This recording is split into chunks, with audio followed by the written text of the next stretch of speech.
Item ಯಾವುದೇ ಇರಲಿ try ಮಾಡಿ ಆಚಿ ಚಿಕನ್ ಮಸಾಲಾ. ಆಚಿ ಚಿಕನ್ ಮಸಾಲಾ. ಎಸಿನೋ ಬಸವರಾಜ್ ಜದ್ದಲ್ ಅವರ ಹೆಸರು ಕೂಡ ಮುಂಚೂಣಿಯಲ್ಲಿದೆ. ರಾಯಚೂರು ಗ್ರಾಮಾಂತರದ ಶಾಸಕರು ಇವರು. ಬಸವರಾಜ್ ಜದ್ದಲ್ಗೆ ನಾಯಕರು ಭರವಸೆಯನ್ನ ಕೊಟ್ಟಿದ್ರಂತೆ. ಈ ಹಿಂದೆ ಡಿ ಕೆ ಶಿವಕುಮಾರ್ ಹಾಗೂ ಸಿದ್ದರಾಮಯ್ಯನವರು ಭರವಸೆ ಕೊಟ್ಟಿದ್ರಂತೆ. ಸೊ ರಾಯಚೂರು ಜಿಲ್ಲೆಯಲ್ಲಿ ಪ್ರಭಾವಿ ರಾಜಕಾರಣಿ ಇವರು. ಭರವಸೆ ಕೊಟ್ಟಂಗೆ ನಡ್ಕೊಂಡ್ಬಿಡ್ತಾರೆ. ಯುವ ನಾಯಕರ ಲಿಸ್ಟ್ ಅಂತ ತಗೊಂಡ್ರೆ ಇವ್ರು ಆಗ್ಬೋದು. ದದ್ದಲ್ ರಾಯಚೂರು ಜಿಲ್ಲೆಯಿಂದ ಪ್ರಭಾವಿ ನಾಯಕ, ಮತ್ತೆ ವಾಲ್ಮೀಕಿ ಸಮುದಾಯಕ್ಕೆ ಸೇರಿದಂತವ್ರು. ಜೊತೆಗೆ ಎಲ್ಲೂ ಕಾಂಟ್ರವರ್ಸಿ ಆ ತರದ್ದೇನು ಇಲ್ಲ.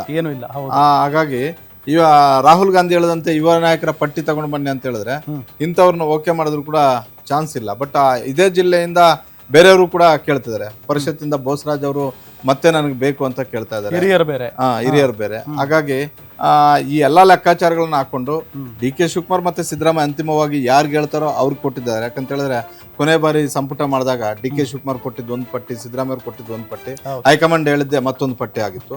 ಆ ರೀತಿ ಆದ್ರೆ ಕಷ್ಟ. ಆದ್ರೆ ಎರಡೂ ಲಿಸ್ಟ್ ಅಲ್ಲೂ ಕೂಡ ಇವ್ರಿದ್ದಾರೆ. ಇವ್ರಿಗೆ ಈ ಹಿಂದೆ ಭರವಸೆ ಕೊಟ್ಟಿದ್ರು, ಇಲ್ಲಪ್ಪ ನಿನ್ನ ಕನ್ಸಿಡರ್ ಮಾಡ್ತೀವಿ ಅಂತ ಹೇಳ್ಬಿಟ್ಟು ಬೋಸರಾಜ್ ಅವ್ರಿಗೆ ಅವಕಾಶಗಳು ಕೊಟ್ಟಾಗ ಈ ಬಾರಿ ಏನಾಗುತ್ತೆ ಅಂತ ಕಾದ್ ನೋಡ್ಬೇಕಾಗುತ್ತೆ. ಇನ್ನು ರಘುಮೂರ್ತಿ ಚಳ್ಳಕೆರೆ ಶಾಸಕರು, ವಾಲ್ಮೀಕಿ ಸಮುದಾಯದ ನಾಯಕ ಇವರು.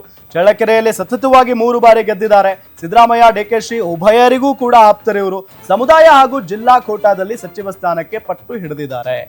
ಅಲ್ಲಿ ಚಿತ್ರದುರ್ಗದಲ್ಲಿ ಸಮಸ್ಯೆ ಏನಂದ್ರೆ ಸುಧಾಕರ್ ಅವರು ವಿಧಿವಶರಾದ ಬಳಿಕ ಈಗ ಯಾರು ರೇಸಲ್ಲಿ ಏನು ಅಷ್ಟು ದೊಡ್ಡ ಮಟ್ಟಕ್ಕೆ ಯಾರು ಇಲ್ಲ. ರಘುಮೂರ್ತಿ ವಾಲ್ಮೀಕಿ ಸಮುದಾಯಕ್ಕೆ ಸೇರಿದಂತವ್ರು. ಹೀಗಾಗಿ ವಾಲ್ಮೀಕಿಯಲ್ಲಿ ಇಬ್ಬರು ಮಾಡ್ಲೇಬೇಕು. ಅದು ಇಲ್ಲ ರಾಯಚೂರಿಂದ ಒಬ್ರು ಮಾಡ್ಬೇಕು, ಬಳ್ಳಾರಿಯಿಂದ ಒಬ್ರು ಮಾಡ್ಬೇಕು, ಚಿತ್ರದುರ್ಗದಿಂದ ಒಬ್ರು ಮಾಡ್ಬೇಕು. ನನಗಿರೋ ಮಾಹಿತಿ ಪ್ರಕಾರ ಸಿದ್ದರಾಮಯ್ಯ, ಡಿ ಕೆ ಶಿವಕುಮಾರ್ ಇಬ್ರು ಕೂಡ ರಘುಮೂರ್ತಿ ಅವ್ರಿಗೆ ಫೈನಲ್ ಆಗಿದೆ ಅಂತಾನೆ ಹೇಳಿ ಕಳ್ಸಿದ್ರಂತೆ.